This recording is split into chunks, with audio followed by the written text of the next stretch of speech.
23۔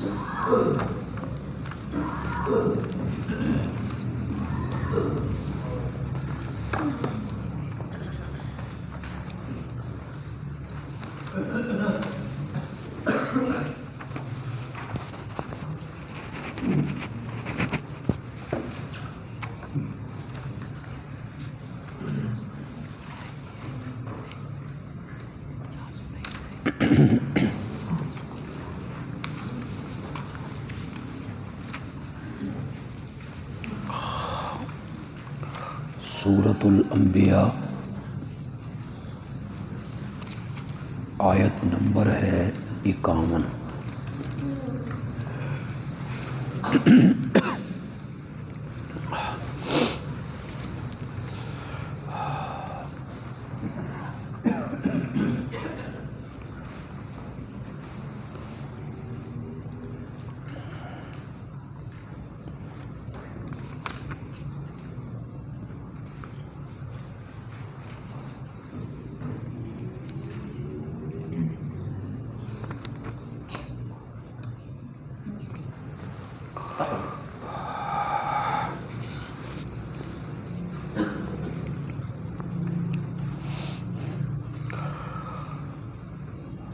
اعوذ باللہ من الشیطان الرجیم،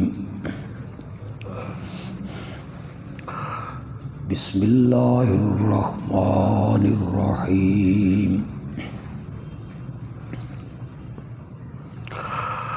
وَلَقَدْ آتَيْنَا إِبْرَاهِيمَ رُشْدَهُ مِنْ قَبْلُ وَكُنَّا بِهِ عَالِمِينَ۔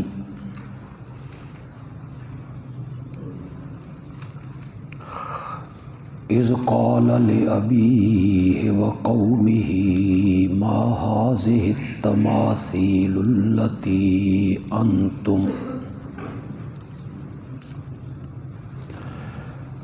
التي أنتم لها عاكفون۔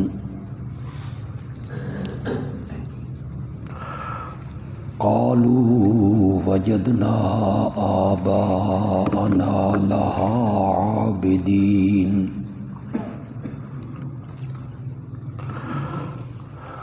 قال لقد كنتم أنتم وآباؤكم في ضلال مبين۔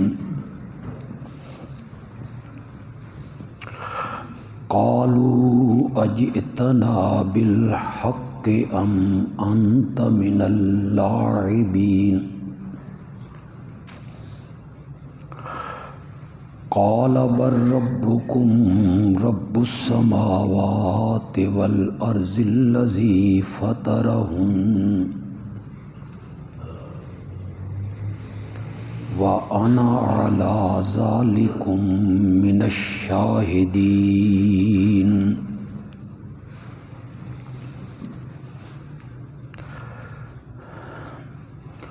اللهم صل على سيدنا ومولانا محمد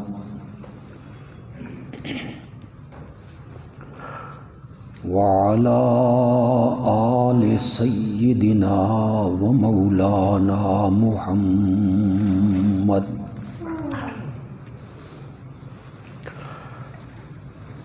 وبارك وسلم ثم صل عليه۔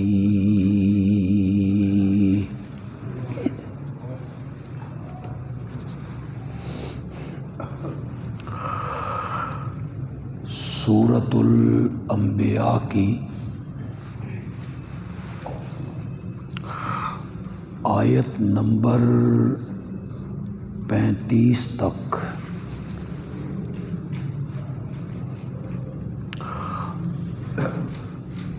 ان آیتوں کی تفسیر اور ترجمہ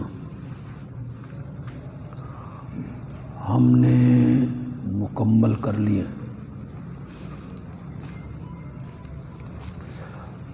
آیت نمبر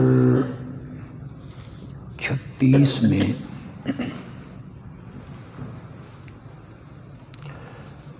اللہ نے مشرکین کے رویے پر ایک شکوہ کیا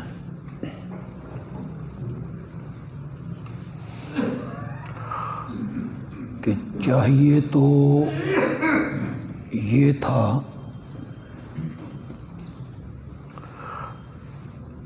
کہ وہ میرے آخری پیغمبر کی قدر کرتے،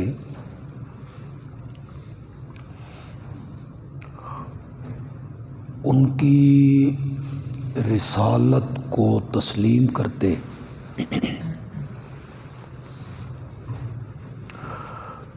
مگر ان کا رویہ یہ ہے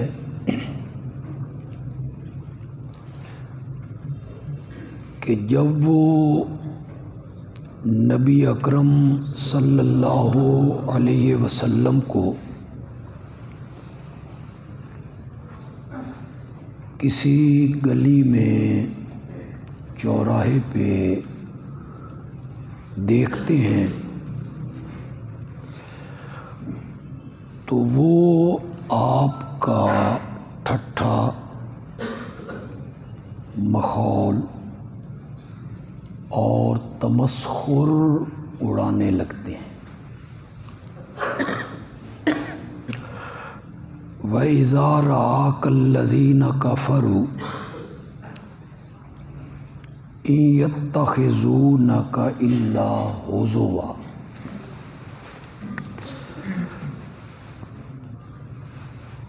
اور ان کا تمسخر اور ان کا ماحول یہ ہے کہ وہ آپ کو دیکھ کے ایک دوسرے سے کہنے لگتے ہیں اَهَذَا الَّذِي يَذْكُرُ آلِهَتَكُمْ،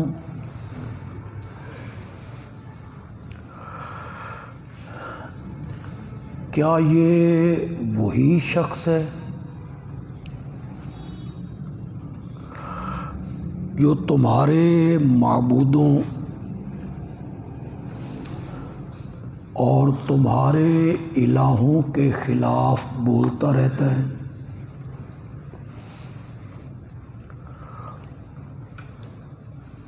جس کا دن رات کا مشغلہ یہی پیغام سنانا ہے لا الہ الا اللہ۔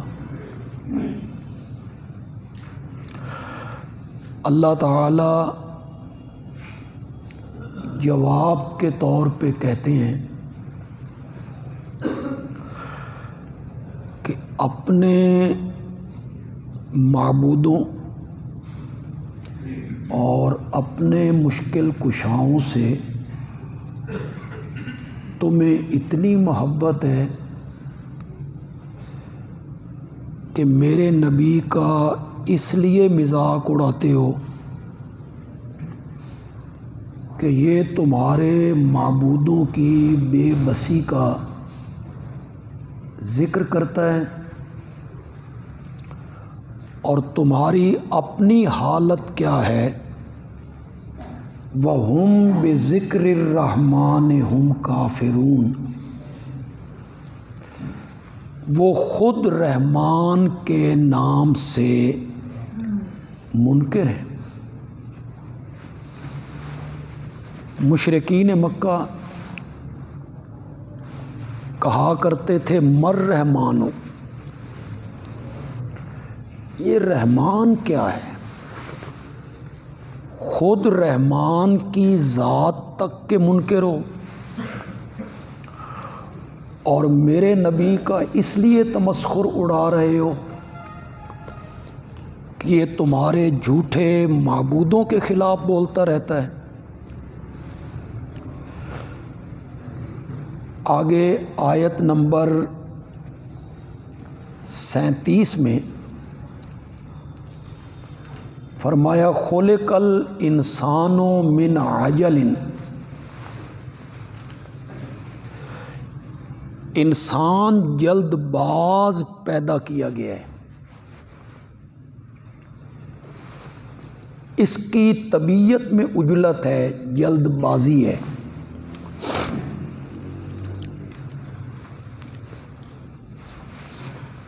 جب انہوں نے میرے نبی کا مذاق اڑایا، تمسخر اڑایا، پھبتیاں کسیں، تو بعض مسلمانوں کے ذہن میں یہ بات آئی کہ انہیں اس تمسخر کی سزا کیوں نہیں دی جاتی؟ تو اللہ تعالیٰ نے فرمایا تم جلد باز ہو، اور انسان جو ہے یہ پیدا ہی جلد باز طریقے سے ہوا ہے۔ یا معنی یہ ہے، مشرکین کہتے تھے کہ جس عذاب سے تو ہمیں ڈراتا رہتا ہے کہ میری بات نہیں مانو گے تو تم پر عذاب آ جائے گا، پھر جس قیامت کا تو تذکرہ کرتا رہتا ہے، کہاں ہے وہ عذاب، کہاں ہے وہ قیامت؟ تو اللہ تعالیٰ نے اس کا ذکر کیا کہ انسان کی فطرت میں جلد بازی ہے، یہ کہتا ہے کہ جلدی عذاب آ جانا چاہیے۔ سَأُورِيكُمْ آیاتی، میں آگے تمہیں اپنی کچھ نشانیاں دکھا دوں گا، فلا تستعجلون، جلدی نہ مچاؤ، ہم تمہیں وہ سزا دیں گے۔ پھر بدر میں اللہ نے یہ سزا پوری کر دی، 70 قریش کے سردار مارے گئے اور 70 ہی کے قریب قیدی بنا لیے گئے۔ اگلی آیت میں بھی اسی کا ذکر ہے کہ وہ کہتے ہیں عذاب کا وعدہ، قیامت کا وعدہ وہ کہاں ہیں جس سے تو ہمیں ہمیشہ ڈرایا کرتا تھا؟ اس کا اللہ نے جواب دیا، لو یعلم الذین کفروا حین لا یکفون عن وجوہہم النار، کاش یہ کافر اس وقت کو اب جان لیں، اس وقت جب پھنسیں گے، عذاب میں گرفتار ہوں گے، تو پھر اس کے بعد تو ان کے بس میں کچھ نہیں۔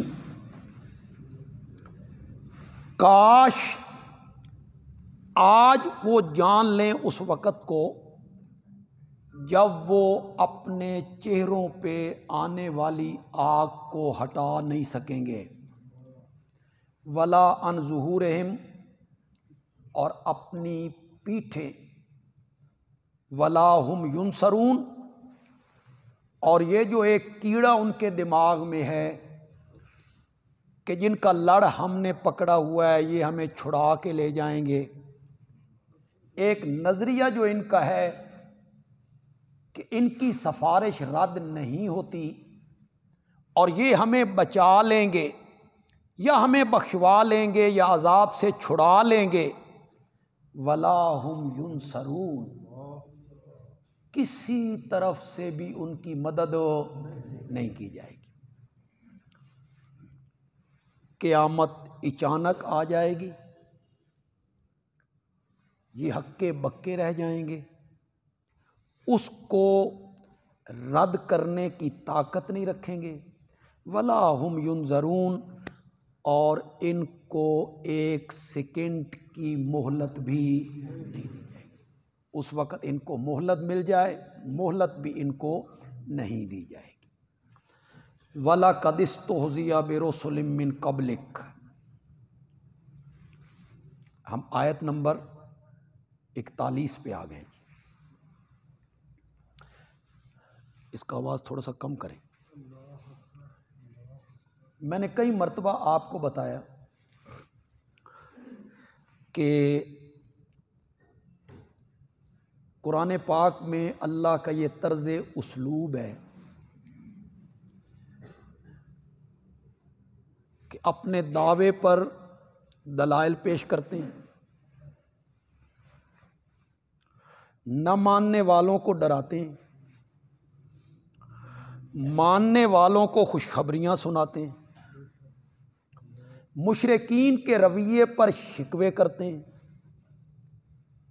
اور توحید کے داعی کو اللہ تسلیاں دیتے کہ جو داعی توحید ہے اس کو اللہ جگہ جگہ تسلی دیتے ہیں۔ آیت نمبر 41 میں نبی اکرم صلی اللہ علیہ وسلم کے لیے تسلی ہے، وَلَقَدِ اسْتُهْزِئَ بِرُسُلٍ مِّن قَبْلِكَ، یہ جو آپ کا استہزاء ہو رہا ہے، تمسخر اڑایا جا رہا ہے، مذاق بنایا جا رہا ہے، میرے پیغمبر یہ کوئی نئی بات نہیں ہے، آپ سے جو پہلے نبی گزرے تھے ان کے ساتھ بھی یہی سلوک ہو۔ یہ نبی پاک کو تسلی دی اللہ نے کہ یہ میرے ساتھ ہو رہا ہے صرف؟ فرمایا نہیں، جو بھی توحید کی دعوت کو لے کے اٹھا اور جس نے بھی یہ ضرب لگائی لا الہ الا اللہ، اس کا تمسخر اڑایا گیا، مذاق بنایا گیا، ان کے نام رکھے گئے، نام رکھے گئے، یہ منکر ہیں، یہ گستاخ ہیں، یہ بے ادب ہیں، یہ اولیاء اللہ کو نہیں مانتے ہیں، مختلف قسم کے نام رکھے گئے، تمسخر اڑایا گیا، مذاق بنایا گیا۔ فَحَاقَ بِالَّذِينَ سَخِرُوا مِنْهُمْ مَا كَانُوا بِهِ يَسْتَهْزِئُونَ۔ اللہ اکبر۔ فرمایا جس عذاب کا وہ مذاق بنایا کرتے تھے نا، کہاں ہے وہ عذاب؟ کیوں نہیں آتا عذاب؟ جس عذاب کا وہ مذاق بنایا کرتے تھے اسی چیز نے آخر کار ان کو گھیر لیا، یعنی وہ عذاب آ گیا اور اسی نے ان کو گھیر لیا۔ قُلْ مَن يَكْلَؤُكُم بِاللَّيْلِ وَالنَّهَارِ مِنَ الرَّحْمَٰنِ، کون تمہاری حفاظت کر سکتا ہے دن اور رات میں؟ من الرحمان، کس کی طرف سے؟ کون تمہیں بچانے والا ہے؟ بل ہم عن ذکر ربہم معرضون ام لہم آلہۃ تمنعہم من دوننا، کیا ان کے لیے کوئی ایسے معبود ہیں جو ان کو ہمارے مصائب سے اور ہمارے عذاب سے بچا لیں؟ استفہام انکاری ہوگا، یعنی ایسا کوئی معبود نہیں ہے، ایسا کوئی الہ نہیں ہے جو ہماری گرفت سے ان کو بچا۔ لا یستطیعون نصر انفسہم، وہ اپنے آپ کو اپنے آپ کی مدد کرنے پر قادر نہیں ہیں، وہ ہم سے چھڑا بھی نہیں سکتے ہیں۔ افلا یرون انا نأتی الارض ننقصها من اطرافها، کیا وہ نہیں دیکھ رہے کہ ہم زمین کو گھٹاتے چلے آ رہے ہیں اس کے کناروں سے؟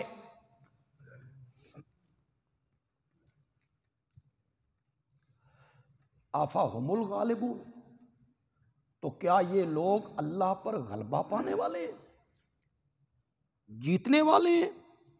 انہیں نظر نہیں آ رہا کہ ہم زمین کو اس کے کناروں سے گھٹاتے چلے آ رہے ہیں، کم کرتے چلے آ رہے ہیں؟ کیا معنی ہے اس کا؟ بھئی زمین گھٹ رہی ہے دن بدن، اس کے کناروں سے ہم زمین کو گھٹاتے چلے آ رہے ہیں، زمین تو وہی کھڑی، زمین تو کم نہیں ہوتی۔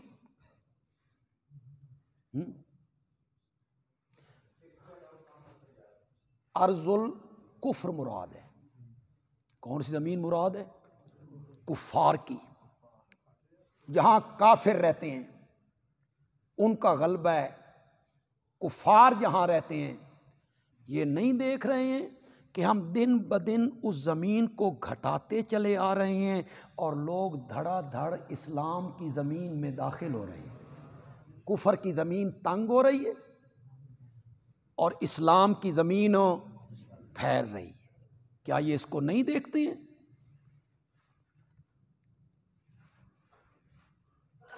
قل انما انذرکم بالوحی ولا يسمع الصم الدعاء اذا ما ينذرون۔ میں تم کو اللہ کے حکم سے ڈراتا ہوں،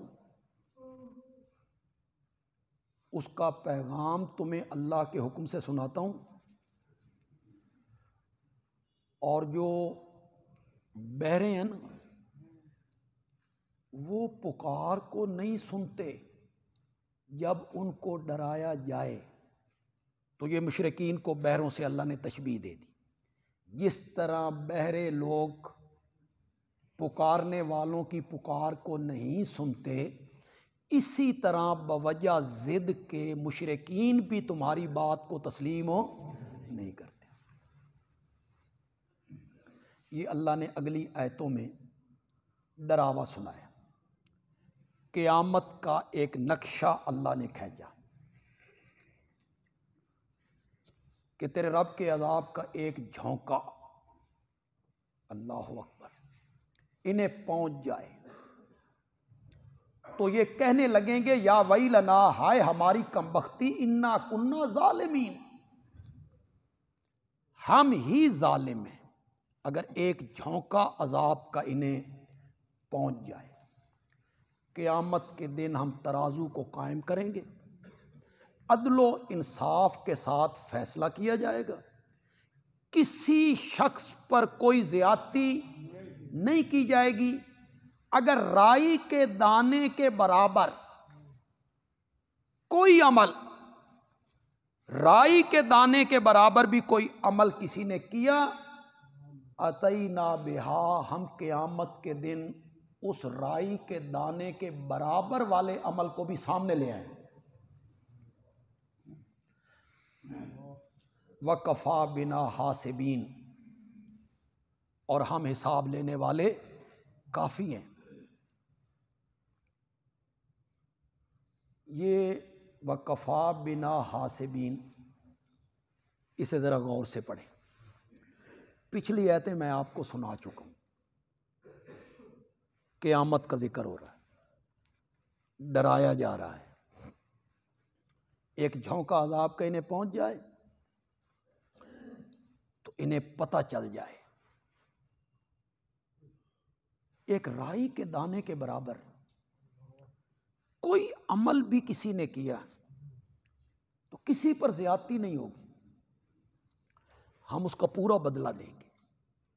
اس رائی کے دانے کے برابر جو عمل ہے اس کو بھی ہم سامنے لے آئیں گے۔ یہ کہتے کہتے اللہ کہتے ہیں وَلَقَدْ آتَيْنَا مُوسَىٰ وَهَارُونَ الْفُرْقَانَ، ہم نے موسیٰ اور ہارون کو حق و باطل میں فرق کرنے والی چیز عطا کی تھی۔ ہاں جی، ہے کوئی جوڑ؟ اس آیت کا پچھلی آیتوں سے کوئی جوڑ ہے؟ قیامت کا ذکر ہو رہا، معاشر کا ذکر ہو رہا ہے، ترازو کا ذکر ہو رہا ہے، رائی کے دانے کے برابر ایک عمل ہو تو ہم سامنے لے آئیں گے، اس کا ذکر ہو رہا ہے، اور اس کو ختم کرتے ہیں تو اللہ کہتے ہیں اساں موسیٰ نو کتاب دیتی سی۔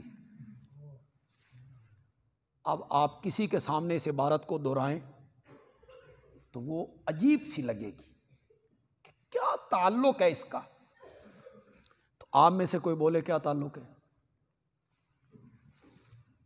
آئی تے سارے ہی چپ کر گئے ہو، بالکل نلائق ہو سارے۔ ہاں کیا؟ ہاں بولو نا۔ قرآن پاک میں اللہ تعالی مسئلہ توحید کے لیے عقلی دلیلیں پیش کرتے ہیں۔ جن کا تعلق کس کے ساتھ ہوتا ہے؟ عقل کے ساتھ۔ مثلا ابھی ہم نے ایک دلیل پڑھی، دن اور رات میں رحمان کی طرف سے آنے والے آفتوں میں تمہاری حفاظت کون کرتا ہے؟ یہ عقلی دلیل، کون تمہیں بچاتا ہے؟ اس سے پہلے بھی ایک دو عقلی دلیلیں سورۃ انبیاء میں گزر چکی۔ پھر اللہ تعالیٰ جب عقلی دلیلیں دیتے ہیں نا، تو اس کے بعد اللہ انبیاء سے نقلی دلائل پیش کرتے ہیں۔ گزرے ہوئے انبیاء کی بات کو اللہ نقل کرتے ہیں، تورات کی بات کو اللہ نقل کر دیتے۔ اس سے مقصد اللہ کا یہ ہوتا ہے کہ ہمارا دعوی توحید صرف عقل کے مطابق نہیں ہے، نقل کے بھی مطابق۔ پہلے انبیاء نے بھی اپنے اپنے وقت میں اسی دعوے کو پیش کیا تھا، تورات نے بھی اسی دعوے کو پیش کیا تھا۔ اسے دلیل نقلی کہتے ہیں۔ میں اس کی ایک مثال آپ کے سامنے رکھتا ہوں، تھوڑا سا پیچھے ہیں، صفحہ نمبر ہے 365۔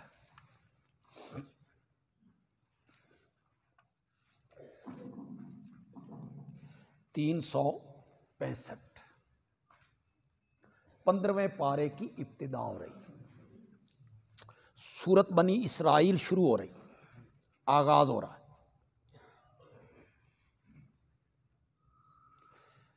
اسے ذرا غور سے سنیں گے، طالب علم ذرا زیادہ غور سے سنیں۔ پھر رئیس المفسرین مولانا حسین علی کی قرآن فہمی کی آپ داد دیں گے کہ انہوں نے کس طرح اسے مربوط کیا۔ پہلے میں عربی عبارت پڑھ دیتا ہوں، آیت پڑھ دیتا ہوں، پھر ترجمہ کروں گا، دوسری آیت کا بھی ترجمہ کروں گا۔ میں تسلسل کے ساتھ ترجمہ کرتا چلا جاؤں گا، آپ محسوس کریں گے کہ اس میں تو کوئی ربط نہیں، کوئی جوڑ نہیں۔ سبحان الذی اسریٰ بعبدہ لیلا من المسجد الحرام الی المسجد الاقصی، پاکی بولو اس ہستی کے لیے کہ اس کا کوئی شریک نہیں ہے، جس کی طاقت اور قوت یہ ہے کہ وہ رات کے ایک قلیل حصے میں اپنے کامل بندے کو مسجد حرام سے مسجد اقصی کی طرف لے کر گیا، جس مسجد اقصی کے گردا گرد ہم نے بڑی برکتیں رکھی ہیں، دنیاوی برکتیں بھی کہ علاقہ سرسبز ہے، اور روحانی برکتیں بھی کہ انبیاء کا مدفن ہے۔ کیوں لے کے گئے؟ لِنُرِيَهُ مِنْ آیاتنا، تاکہ ہم اپنے اس بندے کو اپنی قدرت کی کچھ نشانیاں دکھائیں۔ اِنَّهُ هُوَ السَّمِيعُ الْبَصِيرُ، یقیناً وہی اللہ ہے ہر ایک کی پکار کو سننے والا بھی، اور وہی اللہ ہے ہر ایک کی حالت کو دیکھنے والا بھی۔ اب میں اس کو پڑھتا ہوں، ترجمہ صرف پڑھوں گا۔ پاک ہے وہ ذات جو اپنے کامل بندے کو رات کے قلیل حصے میں مسجد حرام سے مسجد اقصی کی طرف لے کر گیا، جس مسجد اقصی کے گردا گرد ہم نے برکتیں رکھی ہیں، تاکہ ہم اپنے اس بندے کو قدرت کی کچھ نشانیاں دکھائیں۔ یقیناً اللہ ہی سننے والا اور اللہ ہی دیکھنے والا ہے، اور ہم نے موسیٰ کو کتاب دی تھی۔ کیا تعلق ہے جی معراج کے واقعہ سے موسیٰ کو کتاب دینے کا؟ ہم نے موسیٰ کو کتاب دی تھی، وَجَعَلْنَاهُ هُدًى لِبَنِي اسرائیل، اور ہم نے اس کتاب کو بنی اسرائیل کے لیے کیا بنایا تھا؟ ہدایت۔ کوئی جوڑ نہیں۔ کوئی عام آدمی ان دو آیتوں کو پڑھے نا، بات مضحکہ خیز بن جائے گی۔ پاک ہے وہ اللہ جو اپنے بندے کو معراج پہ لے کے گیا، اسا موسیٰ نو کتاب دیتی سی۔ اس طرح کی گفتگو ایک عام بندہ بھی نہیں کرتا. عام بندے کی گفتگو میں بھی تسلسل ہوتا ہے، ربط ہوتا ہے. چہ جائے کہ شہنشاہ کا کلام تو بے ربط تو نہیں ہو سکتا. بڑے مفسرین نے یہاں زور لگائے، نہیں سمجھ سکے. کچھ مفسرین تو ایسے ہیں جنہوں نے کہا یہ مربوط کتاب ہے ہی نہیں، یہ واقعات کی کتاب ہے. کبھی ایک واقعہ، کبھی دوسرا واقعہ، کبھی تیسرا واقعہ. مولانا حسین علی کہتے ہیں نہیں، رحمت اللہ، وہ کہتے ہیں سبحان دعویٰ ہے. سبحان کیا ہے؟ کیا دعویٰ ہے؟ اللہ کی ذات ہر قسم کے شریکوں سے، یہ دعویٰ ہے. انہ هو السمیع البصیر، اس دعوے پر عقلی دلیل ہے. اس کا کوئی شریک نہیں، اس لیے کہ ہر ایک کی پکار کو سننے والا بھی وہی ہے اور ہر ایک کی حالت کو دیکھنے والا بھی وہی. یہ اس دعوے پر عقلی دلیل ہے. وآتینا موسیٰ الکتاب، اس دعوے پر نقلی دلیل ہے کہ یہ دعویٰ سبحان والا جو ہے یہ قرآن کا نیا دعویٰ نہیں ہے، تورات کا بھی یہی دعویٰ تھا. آگے خود کہہ دیا وآتینا موسیٰ الکتاب، ہم نے موسیٰ کو کتاب دی. وجعلنا ھدی لبنی اسرائیل، اور ہم نے اس کتاب کو بنی اسرائیل کے لیے ہدایت بنایا. کیا تھا اس کتاب میں؟ کیا تھا اس کتاب میں؟ فرمایا اللہ تتخذوا من دونی وکیلا، میرے سوا کسی کو کارساز نہ بناؤ.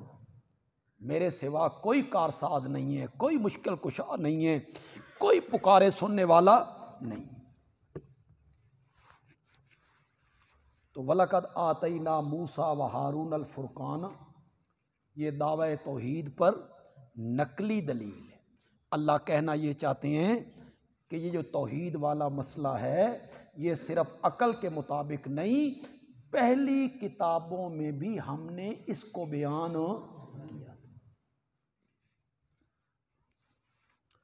اس کے بعد اللہ نے جو تفصیلی نقلی دلیل پیش کی نا، وہ حضرت سیدنا ابراہیم خلیل اللہ سے پڑھی. یہاں اللہ بہت سارے نبیوں کا ذکر کریں گے. حضرت موسیٰ کا ذکر کیا، حضرت ہارون کا ذکر کیا. اس میں آپ آگے بھی ہم جب درس دیں گے انشاءاللہ تو ان انبیاء کے واقعات ہم پڑھیں گے. ایک بات کی طرف آپ نے توجہ کرنی، اللہ جمع متکلم کے صیغے بولیں گے. ہم نے یہ کیا، ہم نے یہ کیا، ہم نے یہ کیا، ہم نے یہ کیا. اس طرح کے اللہ صیغے بولتے چلے جائیں، جس میں اللہ تعالیٰ یہ ثابت کریں گے کہ وہ ہمارے عاجز بندے تھے، ہمارے نبی تھے. ان کو جو مرتبے عطا کیے ہیں وہ ہم نے عطا کیے، ان کو جو درجات ملے ہیں وہ ہم نے دیے، ان کو جو کتاب دی ہے وہ ہم نے دی ہے، ان کو جو معجزے عطا کیے ہیں وہ ہم نے دی. یہ جمع متکلم کے اللہ صیغے بولتے چلے جائیں گے. اب آپ پڑھیں ذرا. وَلَقَدْ آتَيْنَا إِبْرَاهِيمَ رُشْدَهُ مِنْ قَبْلُ، ہم نے حضرت ابراہیم کو ہدایت دے دی تھی من قبل، حضرت موسیٰ سے پہلے، تورات کے اترنے سے پہلے. یہ بھی معنی ہو سکتا ہے اور یہ بھی معنی ہو سکتا ہے کہ نبوت کے ملنے سے پہلے، بچپن ہی میں ہم نے ان کو رشد و ہدایت کے راستے پر چلا دیا تھا. وَكُنَّا بِهِ عَالِمِينَ، اور ہم ہی تھے ان کو جاننے والے. ان کی ساری زندگی ہماری نگاہوں کے سامنے ہے. اذ قال لأبیہ وقومہ ما ہذہ التماثیل التی انتم لہا عاکفون، جب انہوں نے کہا اپنے بابا کو اور جب انہوں نے کہا اپنی قوم کو ما ہذہ التماثیل، یہ مورتیاں شورتیاں کیا ہیں؟ یہ جو مورتیاں تم نے بنائی ہوئی ہیں، بت بنائے ہیں جن کی پوجا پاٹ کرتے ہو، یہ مورتیاں کیا ہیں؟ التی انتم لہا عاکفون۔ عاکفون کا آپ میں سے کوئی معنی کرے یار؟ مجاور، جن کے آگے تم مجاور بنے بیٹھے ہو۔ یہ کس نے معنی کیا؟ شیخ الہند مولانا محمود حسن دیوبندی رحمت اللہ علیہ نے مانا عاکفین کا، جن کے سامنے تم کیا بنے بیٹھے ہو؟ مجاور بنے بیٹھے۔ لگتا ہے کہ وہ مورتیوں کے سامنے سر جھکا کے بیٹھتے تھے، مجاور بن کے بیٹھتے تھے، سر جھکا کے بیٹھتے تھے، اور آدم کی اولاد اور اشرف المخلوقات انسان، متحرک انسان، ہاتھ بھی لا رہا ہے، آنکھ بھی، کان بھی، پاؤں بھی، وہ پتھر کی مورتیوں سے فیض حاصل کر رہا ہے۔ مورتیوں سے کیا حاصل ہو رہا ہے؟ فیض حاصل ہو رہا ہے۔ یہ آج قبروں پہ بیٹھے ہوتے ہیں، قبروں پہ یوں سر جھکا کے مجاور بن کے بیٹھے ہوتے ہیں، اور کہتے ہیں فیض حاصل ہوتا ہے۔ اور یہ صرف مشرکین نہیں، یہ ماڈرن ہے نا، ماڈرن، یہ بھی کہلاتے یہ دیوبندی ہیں کہ ہم دیوبندی ہیں اور علماء دیوبند سے ہمارا تعلق ہے، لیکن بزرگوں کی قبروں پر سر جھکا کے بیٹھے، مجاور بنے ہوئے۔ یہاں ہمارا ایک ساتھی تھا، تبلیغی جماعت میں تھا نہیں ہے، اسے لوگ کہنے لگے چل یار فلاں خانقاہ پہ چلتے ہیں، وہ چلا گیا، مجھے آ کے کہتا ہے استاد جی میں نے وہاں عجیب منظر دیکھا، اللہ کا گھر مسجد خالی پڑی اور لوگ قبر کے سامنے بیٹھے ہیں اور یوں سر جھکا کے بیٹھے قبر کے سامنے، اور تاثر یہ دیا کہ فیض حاصل ہو رہا ہے، فیض، زندہ آدمی فیض حاصل کر رہا ہے کس سے؟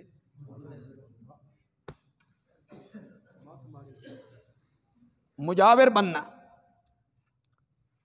یہ ہمارے جو اب یہ دیوبندی کہلانے والے لوگ ہیں، انہوں بھی ان رستہ ایو اختیار کیتا، پیری مریدی آسان راستہ ہے، لوگ بیعت کریں، نذرانے دیں اور پیری مریدی کا ایک چکر چلے۔ میں ایک ایسے پیر تو نہیں کہنا چاہیے، ہن مفتی عبد القوی نو مفتی آکھنا چاہیے تھا، بندہ اس کو مفتی کہے، ایسے ہوتے ہیں مفتی۔ تو وہ خطیب تھے، جس کو میں جانتا ہوں وہ خطیب تھے، اللہ کے پاس چلے گئے، تو پھر پیری مریدی کی طرف آئے، جب پیری مریدی کی طرف آئے تو تقریر کرتے تھے، تقریر، تو تقریر کے بعد لوگوں کی عادت ہوتی ہے خطیب کو ملتے ہیں، ہمیں بھی ملتے ہیں لوگ، تو جو بندہ ملنے آیا نا السلام علیکم، کہ تیری بیعت ہو گئی، او بیچارہ ہاتھ دینا آیا اور یہ کہتے تیری بیعت ہو گئی، تیری بھی بیعت ہو گئی۔ آسان راستہ ہے نا، بیعت ہوتی ہے اسلام کی، بیعت اسلام، پھر ہے بیعت جہاد، یا بیعت ہے خلیفہ کی۔ ایک بیعت ہے اسلام کی، یعنی اسلام قبول کرتے ہوئے جو بیعت کرنی ہے، صحابہ نے کی نبی پاک کے ہاتھ پر صلی اللہ ہو۔ ایک بیعت ہے بیعت خلافت، جو صحابہ نے کی حضرت صدیق اکبر کے ہاتھ پر، ان کے بعد حضرت عمر کے ہاتھ پر، ان کے بعد حضرت عثمان کے ہاتھ پر، ان کے بعد حضرت سیدنا علی رضی اللہ تعالی عنہم اجمعین ان کے ہاتھ پر۔ یہ دوسری بیعت ہے۔ تیسری بیعت ہے بیعت جہاد۔ جہاد کا اعلان ہو، امیر المومنین کرے اور لوگ اس پر بیعت کریں کہ ہم اس جہاد کے لیے تیار ہیں۔ اس کے علاوہ چوتھی قسم کی کسی بیعت کا شریعت میں کوئی ثبوت نہیں، کوئی ثبوت نہیں۔ یہ یوں ہی پیری مریدی اس چکر میں لوگوں کو ڈالا گیا اور لوگ اس چکر میں پڑے ہوئے، ورنہ کوئی قرون اولیٰ میں پیش کرو نا، عوام جو تھے وہ کسی کی بیعت کرتے ہوں، تابعیوں نے صحابہ کی ہو، تبع تابعین نے تابعین کی ہو، ائمہ مجتہدین نے تابعین کی ہو، اس کا کوئی تصور ہو نہیں ہے۔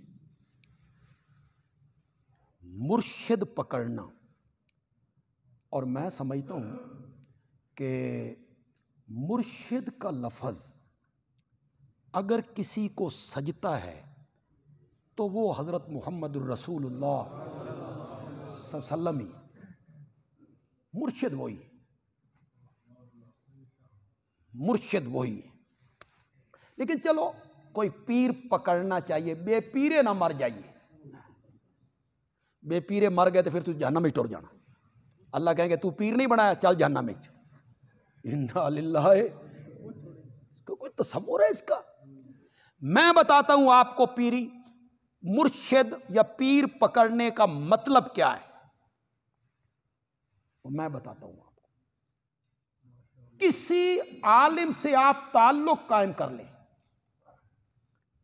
جو عالم بھی ہو، مسائل جانتا ہو، متقی ہو، پرہیزگار ہو، نیک ہو، سمجھدار ہو، فہم و ذکا والا ہو، اس سے آپ اپنا تعلق قائم کر لیں۔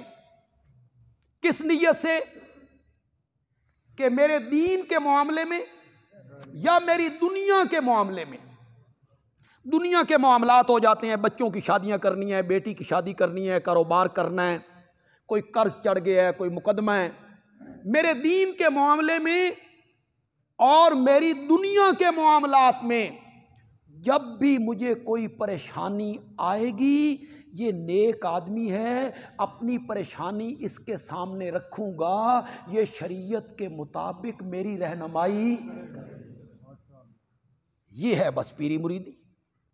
وہ آپ کسی سے تعلق قائم کر لیں، کسی عالم سے تعلق قائم کر لیں، کسی نیک آدمی سے تعلق قائم کر لیں۔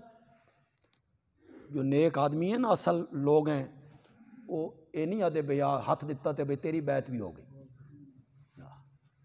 وہ بابا چلاسی بیٹھا ہے ایبٹ آباد میں، کرتا ہے بیعت؟ نزدیک لگنے دیتا ہے؟ نواز شریف نے پیغام بھیجا میں آنا چاہتا ہوں، اس آخر میں تین اجازت نہیں دیتا جی، بیٹھا ہے ایک مکان میں، میں ملا ہوں اس سے، لیکن صرف علماء کو بیعت کر لیتے، لیکن میں نے نہیں بیعت کی اس کی، کیونکہ میری ایک ملاقات ہوئی، ایک ملاقات میں مطمئن نہیں ہوا تو، لیکن لوگ منتیں کرتے ہیں، بڑے بڑے لوگ، وہ کہتے ہیں نہیں کوئی بیعت نہیں۔ ہمارے پیر طریقت حضرت سید عنایت اللہ شاہ بخاری رحمۃ اللہ، ان پر زبردستی کی جاتی تھی، مجبور کیا جاتا تھا کہ آپ بیعت کریں۔ پھر وہ بیعت کرنے کے بعد ایک جملہ کہا کرتے تھے کہ میرے کو رجسٹر کو نہیں، میں تھوڑا نام لکھاں اور میں ماہانہ 6 مہینے کے بعد تم سے وظیفے، بھئی پیر صاحب دا نذرانہ۔ یہاں بڑے عجیب تماشے ہیں۔ ہمارے سرگودے میں ایک پیر صاحب تھے، انہوں نے کتاب لکھی اور انہوں نے کہا کہ مرید کو چاہیے کہ وہ چپکے کے ساتھ کچھ نہ کچھ رقم پیر صاحب کی جیب میں، یہ مقصد ہے۔ لوگ ہمیں پیسے دیں، لوگ ہمیں نذرانے دیں، لوگ کہیں حضرت جی حضرت جی حضرت جی.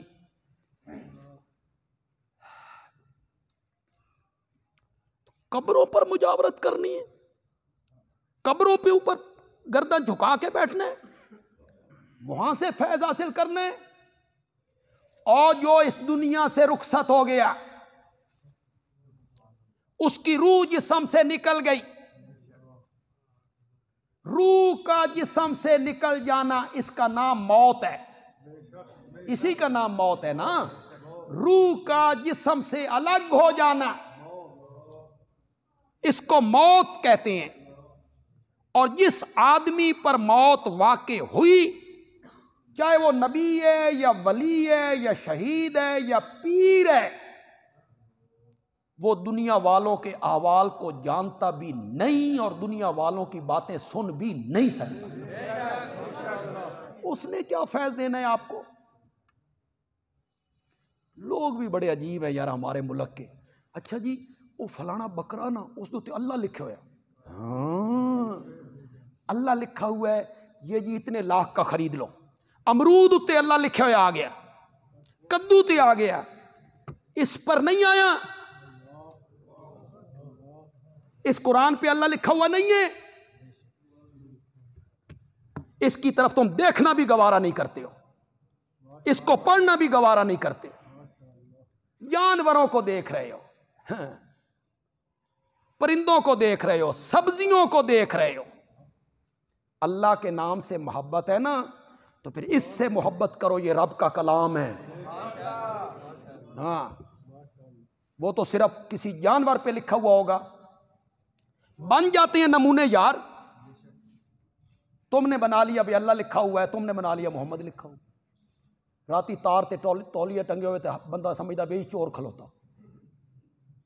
جو بندہ ذہن میں تصور بنا لے ویسے ہی نظر آتا ہے. کئی دفعہ دیواریں پلستر ہوتی ہیں، کوئی پانی گر گیا، کوئی چیز ایسی لکھی ہوئی سامنے آ گئی، اس میں کیا ہو گیا؟ اس سبزی پر جو رب کا نام لکھا گیا یا کوئی اچھی چیز لکھی گئی، اسے بڑا سنبھال کے رکھتے ہو، اور اس میں تو رب بولتا ہے. اس کی طرف بھی ذرا توجہ کرو، اسے بھی سینے سے لگاؤ. اس کو سینے سے لگاؤ گے تو بات بنے گی، اس سے منہ موڑو گے تو بات نہیں بنے گی. حضرت ابراہیم علیہ السلام کہتے ہیں یہ مورتیاں شورتیاں کیا ہیں جن کے سامنے مجاور بنے بیٹھے ہو؟ دیکھیں طلبہ اس بات کو غور سے سنیں. میں نے اپنی خطبات کی تیسری جلد میں اس پر بڑی گفتگو کی ہے. باقی انبیاء اور حضرت ابراہیم علیہ السلام، ان کی دعوت و تبلیغ کے بیان میں، انداز میں بڑا فرق ہے. آپ نے نہیں محسوس کی؟ بڑا فرق. باقی انبیاء کی جو دعوت قرآن پیش کرتا ہے وہ کیا ہے؟ اعبد اللہ. پہلے کیا ہے؟ ما لکم من الہ غیر، اس کے سوا کوئی بھی عبادت کے لائق نہیں. یہ انداز ہے. وَلَقَدْ أَرْسَلْنَا نُوحًا إِلَىٰ قَوْمِهِ قَالَ يَا قَوْمِ اعْبُدُوا اللَّهَ مَا لَكُم مِّنْ إِلَٰهٍ غَيْرُهُ. پہلے مثبت پھر منفی. اللہ کی عبادت کرو، اس کے سوا کوئی معبود ہو نہیں. حضرت ابراہیم علیہ السلام کی جو تبلیغ ہے نا، اس میں مثبت پہلو نہیں، منفی منفی منفی. سورۃ مریم میں ہم نے پڑھ لیا وَاذْكُرْ فِي الْكِتَابِ ابراہیم إِنَّهُ كَانَ صِدِّيقًا نَبِيًّا اذ قال لأبیہ یا ابت. جب انہوں نے اپنے باپ سے کہا، پہلا واز ہے اللہ. توحید ہم بھی بیان کرتے ہیں یار. لوگ کہتے ہیں بڑی توحید بیان کر دیں، لیکن شروع کتوں کر دیں؟ کدی سیرت تو کدی عظمت صحابہ تو، کدی شان صدیق اکبر تو، پھر جناب کردیاں کرانیاں کچھ ٹچ توحید دا، لیکن ذرا انداز دیکھیں، کوئی تمید نہیں، تمید باندھی نہیں. یا آبتی لما تعبدو ما لا یسمع ولا یبصر ولا یغنی عنک شیئا. یار کہنا تو یہ چاہیے تھا بابا الہ اللہ ہے، بابا خالق اللہ ہے، بابا رازق اللہ ہے، بابا مالک اللہ ہے، زندگی دینے والا اللہ ہے، موت دینے والا اللہ ہے، یہ زمین اللہ کی، یہ آسمان اللہ کا، یہ پہاڑ اللہ کے، یہ سورج اللہ کا، یہ سارا نظام اس کا ہے، وہی معبود ہے، وہی الہ ہے. حضرت ابراہیم علیہ السلام کہتی ہیں بابا یہ بعد میں بتاؤں گا کہ معبود کون ہے، بعد میں بتاؤں گا کہ الہ کون ہے، پہلے ذرا تو دسنا. لما تعبدو ما لا یسمع، ان کی پوجا پاٹ کیوں کرتا ہے جو تیری پکاروں کو سن. ولا یبصر ولا یغنی عنک شیئا. اگے تے حد ہی مکا دیتی یار. کہاں کھڑے ہیں حضرت ابراہیم علیہ السلام؟ نہیں ان کا کوئی جتھا ہے، کوئی جماعت ہے، کوئی پارٹی ہے، کوئی مسجد ہے، کوئی مدرسہ ہے؟ ذرا سوچو تو صحیح یار. نہ جماعت ہے، نہ جتھا ہے، نہ پارٹی ہے، نہ مسجد ہے، نہ پیٹھ پہ کوئی ہاتھ رکھنے والا ہے، نہ کوئی سبحان اللہ کہنے والا ہے. تنے تنہا ہے، تنے تنہا. آگے حد کر دی. یا آباتی لا تعبد الشیطان. بابا شیطان کی پوجا نہ کر. کیوں جی؟ حضرت ابراہیم کا والد شیطان کو پوجتا. بابا کے معبودوں کو، بابا کے مشکل کشاؤں کو شیطان کہنا آسان تھا؟ بڑی جرأت ہے، بڑی بہادری ہے. میں کہا کرتا ہوں اللہ انہیں تعریفاں نہیں کردا حضرت ابراہیم دیاں. ان ابراہیم کان امتن قانتن للہ حنیفا ولم یک من المشرکین شاکرا لانعمہ اجتباہ وہداہ الی صراط مستقیم. یوں ہی تعریفیں نہیں کرتا اللہ. بڑی جرأت ہے. باپ نے نکال دیا. لئن لم تنتہی لارجمنک، اگر تو اپنی روش سے باز نہ آیا میں تجھے سنسار کر دوں گا. واجرنی ملیہ، ملیہ زمانا طویلا، ایک لمبی مدت کے لیے میری نگاہوں سے اوجھل ہو جاؤ، نکل جاؤ میرے گھر سے. تجھ جیسے بیٹوں کی مجھے کوئی ضرورت نہیں. حضرت ابراہیم باہر آ گئے. باپ نے دھمکی لگائی، دھمکی. باپ کا خیال یہ تھا کہ حضرت ابراہیم علیہ السلام کہیں گے بابا سبقت لسانی ہوگی. یہ ہمارے مولویوں کی اصطلاح ہے، سبقت لسان. آکھنا کچھ اور چاہتا سا تے تساں ادھر یو ٹرن، یہ تہاڈی بولی. حضرت ابراہیم یو ٹرن لے لیں گے کہ نہیں بابا نہ، بس ہو گیا، میں کہہ بیٹھا ہوں جذبات میں. نہیں، حضرت ابراہیم کہتے سلام علیک، میرا آخری سلام قبول کر. میں ساری کائنات کو چھوڑ سکتا ہوں، مسئلہ توحید میں نرمی اختیار نہیں کر سکتا ہوں. باہر آ گئے. کیوں جی؟ کوئی مدرسہ تھا، جگہ تھی، کوئی جماعت تھی، کوئی جتھا. کہاں رات بسر کروں گا؟ کھاؤں گا کہاں سے؟ پیوں گا کہاں سے؟ چلو یار ہوں باہر آ گئے. ابا او سی جس کر دیتا. اب تو حضرت ابراہیم علیہ السلام کو تھوڑا سا لہجہ بدلنا چاہیے، کچھ لہجہ بدلنا چاہیے تھا. تھوڑی اصطلاح استعمال کر لینے ہیں، سپ بھی مر جائے تے لاٹھی بھی بچ جائے. تھوڑی اصطلاح استعمال کر لیں. اب تو سوچنا چاہیے تھا ابراہیم کو. باپ وہ تھا جس نے نکال دیا. اب تو ذرا میں ایسا رویہ اختیار کروں، آخر قدم جمانے ہیں. نہیں، باہر آ کے قوم کو کہتے ہیں محاذ تماثیل، یہ مورتیاں شورتیاں کیا ہیں جن کے سامنے تم مجاور بن کے بیٹھے. سورہ شعراء میں غالباً اس کو ذکر کیا کہ قوم کو کیا، بابا کیا کہا تھا، لما تعبد ما لا یسمع. اور جب قوم کے سامنے آئے تو کہا حل یسمعونکم اذ تدعون، جب تم ان کو پکارتے ہو مسائب میں، مشکلات میں، دکھوں میں، تکلیفوں میں، حاجات میں، تو کیا یہ تمہاری پکاریں سنتے ہیں؟ تمہیں نفع پہنچا سکتے ہیں؟ تمہارا نقصان ان کے اختیار میں ہے؟ باپ کو کہا تو یہی کہا جو سن نہیں سکتا، وہ پکارے جانے کے قابل نہیں، نفع نقصان جس کے ہاتھ میں نہیں، وہ پکارے جانے کے قابل نہیں. قوم کے سامنے آئے تو وہاں بھی یہی کہا جن کو تم پکارتے ہو وہ تمہاری پکار نہیں سنتے، نہیں سنتے، نہیں سنتے. اس نو آدن جڑ تے ہاتھ رکھنا، اصل بنیاد. جنگ دی بولی چاہتے ہیں تھڈیوں پھڑ لیں، تھڈیوں پھڑ لیں، بنیاد پہ ہاتھ رکھ.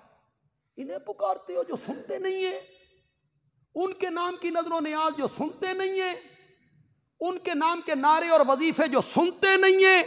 باپ کو بھی یہی کہا، قوم کو بھی یہی کہا.